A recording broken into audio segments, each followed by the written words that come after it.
I had the opportunity of greeting Nelson Mandela uh, a few months after his release, or a few couple of years after his release from prison, while he was passing through Mauritius at the airport, and obviously that meeting has left a very deep impression on me, an impression which I cannot really describe as such, but somehow it has inspired me throughout my career, the rest of my career, both here in Mauritius and also at the level of the Organization of African Unity, which helped me to where he helped me to be elected as Deputy Secretary General of the OAU. He was then president. I also had the privilege of attending his inauguration as president in 1994 with the then Prime Minister, Anirudh Jagannath.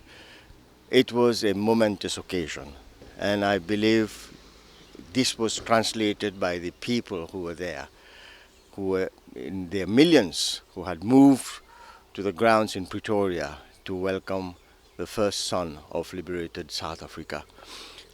We have also worked together. You see, as a Deputy Secretary General of the OAU, the then OAU, I was called upon to work very closely with Nelson Mandela.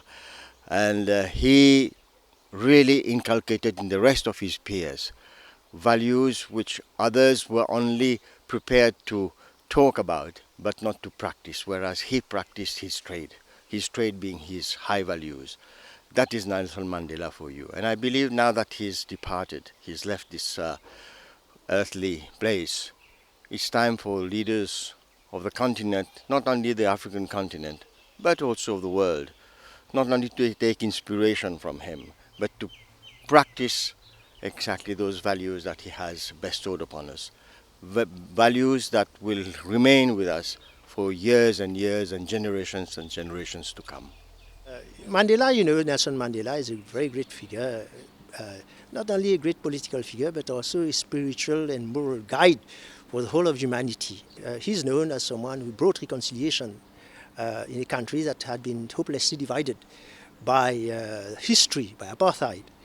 And given our history of sufferings, of indentured labor, of slavery, he has so much to offer to as an example to Mauritius. And the Mauritians came to know about the struggle for apartheid mainly during the 1970s. Though there were some people were talking about it before, but in the 1970s, with the rise of the New Left, the struggle against apartheid became a major part of the political agenda. And but however, the government at the time had to take into consideration the government at the time was very pragmatic. Mauritius was developing its tourist industry, and as we all know, there was a ban on South African traveling around the world, but they could come to Mauritius. There was some investment in the hotel sector, and many South Africans who couldn't go elsewhere came to Mauritius and helped, in that sense, to develop the tourist industry. And this was much criticized by the opposition, the left opposition at the time. And also we had lots of commercial connection with South Africa, which still continues till today. But the Mauritians came to know about Nelson Mandela personally during the transition period from apartheid to modern South Africa, to free South Africa. And it's then that they came to know about this man who had been in prison for so many years, who came with an agenda of reconciliation and progress. But however, when he came to Mauritius, things had changed a little bit because Mauritius is part of Africa. We are all, despite our ethnic origins, Africans in a way. And African heritage is the heritage of every single Mauritian.